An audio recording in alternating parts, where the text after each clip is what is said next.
Hello, everyone. I'm Ceylan Rowe, and I'm running for state rep here in the 12th Worcester District.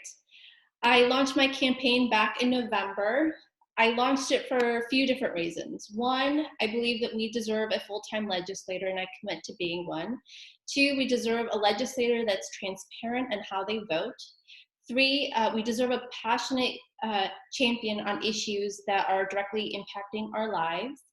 And four, we deserve a legislator who's accessible. And so I, during my campaign, have been hosting meet and greets when we could before COVID-19. And I'm doing videos with community members. And today I'm honored to be with Jeff Swann. Jeff, welcome. Hello, how are you? I'm good, thank you. How are you doing? It's a beautiful day today. It is. Jeff, I believe my campaign manager, Betsy Chase, she met you in February, end of February, in Clinton at the Democratic Town Committee Caucus. And she said to me after she met you, she said, I just met the most fascinating man, Jeff Swann, and you need to meet him. I said, okay, great. So we then met at Coffee Lands, and you are a very fascinating man who has done and is doing a lot in Clinton.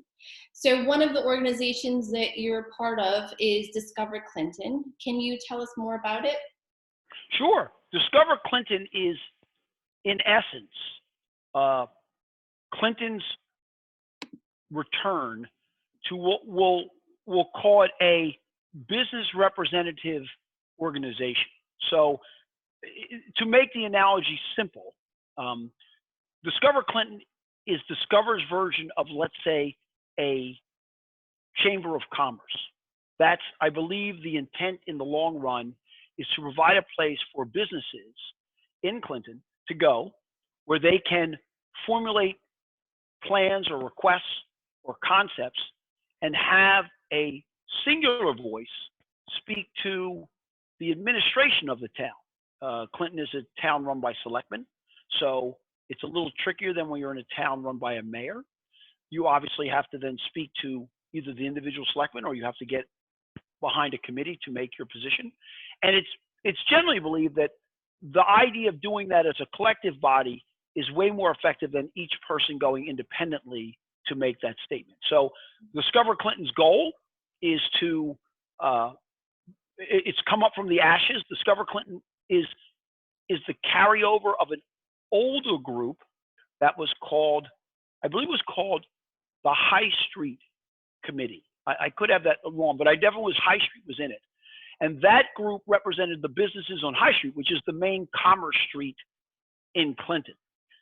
That group went its way. I don't know the full details, so I don't want to guess as to what it was, but basically detuned. And Discover Clinton was the brainchild of a variety of people who are still involved. Lauren Crossman, William Spencer. Those are the two primaries that I've met and have been involved with since I got involved. And they are determined to bring back an organization that can be effective in reestablishing Clinton's downtown and effective in representing those businesses to the town administration. It's really impressive. I actually, as I've been campaigning, I tell everybody about Clinton and High Street, and really, you guys have a very active, you're very active with Discover Clinton and the economic development of the businesses. It's very impressive. And so how are the local businesses doing in the era of COVID-19 in Clinton? There's what you want to say, and then there's the truth. It's tough for the small businesses in Clinton. There can be there's no way to make that, to change that into something else. Clinton has a fair number of businesses that in a way were not affected at all. I mean, there are national chains in Clinton, several auto chains, the gas stations. We have 3 drugstores. We have several food stores. They're all doing fine. If not, I'm not saying they're doing better, but no one stopped eating and they didn't have to close the auto stores. So they all are probably, in a sense, it's probably slower for them, but definitely not devastating. However, Clinton, the High Street group, the small business group, consists of personal care. We have a lot of hair salons, a reasonable number of nail salons and massage places. We have a collection of restaurants and bars, all of which have been effectively been forced to immediately go to takeout or have been shuttered. And it's a long shuttering. This hasn't been a week or a couple of days. We're talking multiple months now. Some of the companies, some of the businesses were able to adapt quickly because we have two excellent Thai restaurants that already did takeout. So consequently, while this was not what they were expecting, they were able to adapt quickly. We have two Chinese restaurants also in the takeout business. So again, if you're in that business, the ability to adapt in those circumstances is tough, but it's not impossible. Pizza parlors, again, you're in the takeout business, so that's fine. But if you're the Clinton's restaurant, which is a high-end white table restaurant, or you're Simple Man, or you're the Old Timer, or you're any of the businesses where you were a pub and people came to you, and takeout was never off your menu, but it was never part of your core business, that's a hard thing to overcome because you had to adapt quickly. You had to basically turn your sitting area and selling for into non-revenue generating. So now you have this big area where you have tables and so forth. It's not producing any money at all. You have to let people go. Sunshine Cafe, I don't want to miss anybody. The Ringside, Liberty Tavern, Scooby's. We have a long list, a proud tradition, to be honest with you, of having a fair number of places for people to go and have an adult beverage. So what I understand is that some of the older businesses that have been in family businesses for a long time are surviving because they own their property, they've been there a long time, their families are employees, and as a result, they're able to weather the storm. The businesses where that's not the case, the jury is out as to what it is. Sadly, there have already been several businesses on High Street that have basically, whether they've announced it officially or they've simply, it's evident, will not be coming back. That's not a great thing. It's a reality, but it's tough. And anything that's a small business, like if you sell T-shirts or do embroidery or something like that, where it's truly the essence of a mom pop environment, this is a tough time. Does Discover Clinton also include at-home businesses, or is it just brick and mortar? Discover Clinton doesn't make a distinction. Okay.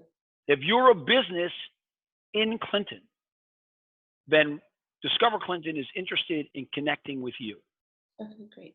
And I have seen how active Discover Clinton has been on social media in promoting the different businesses during the pandemic. So that's been really great. Can we jump over to another organization that you are involved with, that actually you're the co-founder of, is Concerned and Informed Voters Collaborative. Can you tell us what that is and how it got started? Sure. So for all of us, 2016 was an interesting year. That's the best way to put it.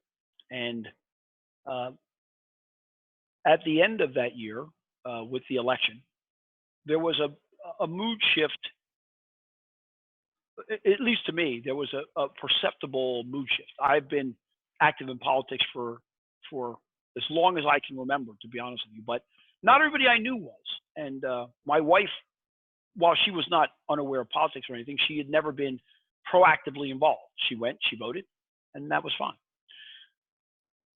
But at the beginning of 2017, we felt that there needed to be a chance for people to speak. And we felt that one of the problems was that people were not educated as to what was really going on. This was not to pitch a conspiracy theory or to castigate anybody, but it was to address the fact that there was a lot of misinformation being passed around. And we felt that it was a problem, that this was an issue. So we held we held a meeting with some friends. The meeting turned into a lot more friends than we thought. We thought we'd have 10 people over. It turned out to be almost 100. So it was maybe bigger. We didn't really plan for that. there were some troubles. It was in the middle of a snowstorm, and there were some parking issues. But the group came together, and we had a potluck dinner, and it was a great chance for everybody to sort of speak their mind. And we thought, what we should do is form a group to address this. But we decided not to form a group so much on one side of the fence or the other, but to form a group that its goal was to either clearly inform people as to what was going on, as much as we could get to the core of the issue. Let's forget the shingles that run around it. And also to get more people to vote. We felt that was really, really important. And truly simple to do, right? The effort is not hard. It's just making the effort. So we happened to, there were 4 of us who actually formed the original organization. And I would love to have claimed that I came up with civic and the name, but I did not. One of the other people, we were sitting around saying, we need to have a name, and they were throwing out names, and she said, well, we could make it out of this. And we loved the fact that it spelled civic and that it meant something, so we adopted that. Unfortunately, she has since moved to Maine and is, while still a member, is no longer really active, but we appreciate her contribution from the beginning to the point that she moved. And what we've basically done is put up a website, and then we put up a Facebook page like everybody. But our real, what is, as time changes, you change, and things change you. And what has become our primary focus is registering people to vote. So we have a regular couple of locations in Clinton and also in Hudson, where we set up tables and a booth and do registrations and attract people. And the goal has been to try and get as many people registered to vote as we possibly can, because the first step in this is to somehow resolve the fact that in Clinton there are, I think I want to say, I shouldn't misquote numbers, but I distinctly remember the number being something like 4,500 voters or something like that, 5,000 voters. But in an average election, the turnout is like 2,000 people.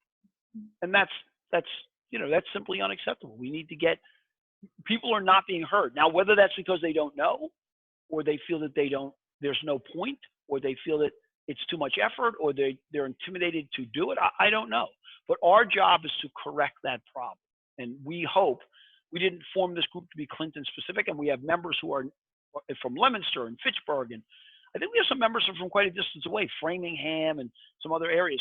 But our goal has been to register people to vote and see if we can't improve that percentage. So that's what we've been doing. That's really important work, and that's something that I've been passionate about. I actually will go to my children's school, or when I was a Girl Scout leader for my daughter's troop, even at 2nd grade, I would have them go and meet with Senator Chandler and talk about the recess bill, or talk about the Empower Act, and how it would actually be great if that legislation did pass, because it would allow 16 and 17-year-olds to vote in municipal elections if the towns allowed it. And so having them engaged civically early on, so that it's just becomes a norm when they are eligible to vote. And I always take my kids to the polls with me, so that becomes that's our tradition, our family tradition.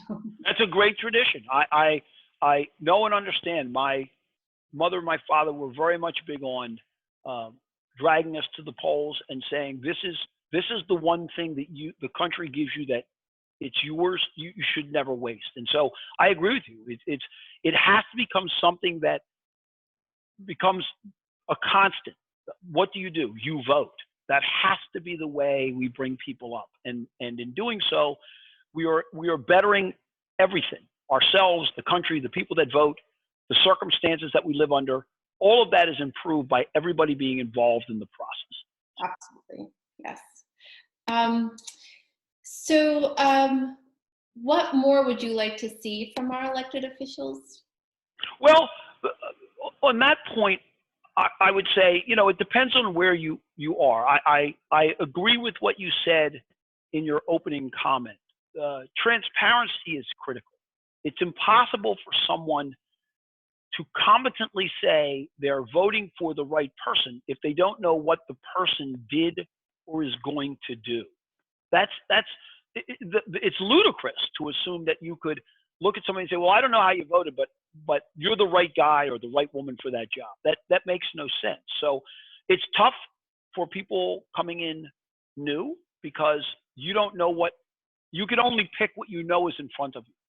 You can't debate or discuss what you don't know. You can't say, tomorrow there's going to be this problem and I'm going to vote this way. You don't know what the problem is. So you can only speak to what's there. But for the people who are incumbents, it's very easy for the voter to say, tell me where you were on this situation. You were only working on things that matter to me because that's your job. You're a representative of what I do. So tell me where you were on these issues. And I want to stress that that's important, not just at the state level and not just at the federal level. It's important at every level. That's important in the town selectmen. That's important in every job that you elect somebody to know what they're doing and why they're doing it and what's their motivation, and how are they bringing that to be a betterment of your life? Because in my view, the job of the people we elect isn't to make life easy for us, but it's definitely not to make life more difficult. It's to make it so that we can do what, not to sound overtly patriotic, but it's life, liberty, and pursuit of happiness. So everybody, if you can't agree on anything else, we should all agree that the goal for everyone is to make sure that everybody can enjoy those three statements, because those three words, because that's the one core piece that no one can debate. So I think that's important. And to that end, I think that more dialogue between candidates and more dialogue between the people who are elected and the people who've elected them is important. And so I'm in love with the fact that lately, up until the pandemic, we were seeing a high number of town halls and town meetings and people coming home to speak with people. It's almost like it's returned. And I hope that I actually see that there's some advantages, and I want to be very clear here. Advantages to what the pandemic has forced us, not advantages to the pandemic, that's insanity, but advantages to what the pandemic has forced us to do. It has forced millions and millions of people to embrace technology that would have always been hesitant. So everybody now is comfortable with Zoom or its equivalent, WebEx, GoToMeeting. I don't mean to pick one or promote one. And as a result of that, things that you couldn't do before are now available to everyone. A politician has no excuse for not saying, I can't host a meeting and speak to people on a regular basis. You don't need a hall. You don't need people to drive up and park. You can do it in 10 minutes and touch millions of people. So I believe that hurdle, that has become a benefit, and we need to look at everything that has happened in the last 3 months and try and find those things that are benefits to us as a society. And one of those things is the communication process has now been brought forward, and we all accept it. We all live with it. And that's a good thing. That's going to eliminate, I didn't have time to get to the meeting, or we couldn't find a place to have it. That's going to eliminate that argument. So I'm expecting transparency to move to a completely different level in the next 3 or 4 years. I agree. Prior to the pandemic, I had the opportunity, I hosted meet and greets in the coffee shops and was able to attend some select board meetings. And, it's a small group of people that participate. And now there is no excuse, right? So people could be in their PJs and ask their legislators or elected officials questions, and that's the benefit of our technology right now. Yes. Right. I agree completely. What I'm going to do is, on this recording, I'm actually going to also, on the YouTube channel, is going to put a link to how people can register to vote. And before we end, I just want to ask you, how can people support our local businesses in Clinton? I know I bought a few gift cards to support the businesses. Is there any other way that people could support the businesses that are? I think patronizing the business is the best approach. Discover Clinton. I don't want to reveal things that are not yet set, but Discover Clinton is moving forward with some way to even add to the ability to help and supplement those businesses in a cash basis through what we believe may be some generous donations from some of the larger companies. So we hope to be in a position to help. Again, it is not set in stone, but it is one of our things we are trying to do. We are also trying to put together sort of a walking tour of Clinton, some video that we can show, and hopefully will allow people to understand Clinton better and come to Clinton because we can give them some destinations to go to. So that's dear to me because it's something that I enjoy doing. So we're heavily involved in that. And that's what I think we can do. All we can do is help. All we can do is patronize the business so the business has a reason to exist. I think that's all we can ask of anyone. Everybody suffered a little bit through this, so it's not like people, you can't go to the regular person and say, hey, suddenly you're flush with cash. There are a lot of people who are not flush with cash. But if you're going to eat out, if you're going to go get a drink, I would encourage you, if you can, to don't go, and I mean this in the most respectful way, but remember the small guy has the least amount of cash in his pocket, right? So the national chains have way more resources. I would encourage you to frequent as much local business as you can. That would be my one statement. And I want to be clear, that's an opinion. That's my personal opinion. Okay. Jeff, thank you so much for your insight and thank you for your time. I greatly appreciate it. Oh, and one thing before we go, one thing I didn't mean to kid you, but I wanted to bring it to the end. So Civic is hosting the Selectmen's Candidates Night on June 8th. 7 o'clock is a Zoom. We'll post it out on the social media. But I would like, as a civics person, to invite you. We are putting together a candidates night for the position you are running for. Wonderful. We don't have a date yet because we haven't talked to you yet, but we're talking to you now. So Civic is going to reach out. We would like to set up a candidates night. It'll be a Zoom meeting with you and whomever it is that you're competing with for the position, and we would hope that you would consider coming and joining us. Absolutely, of course, I would love to. Thank you. Excellent. We are thrilled to. We will be thrilled to have you. Thrilled to have you. Thank you for hosting it. It's important. It's important for voters to know all the options and all the candidates and make an informed decision. So it's important. So thank you for hosting that. Not a problem. Okay. Thank you, Jeff, for your time. And best of luck with all that you're doing. And best of luck with you. I look forward to seeing you in the future. Thank you. Okay. Bye.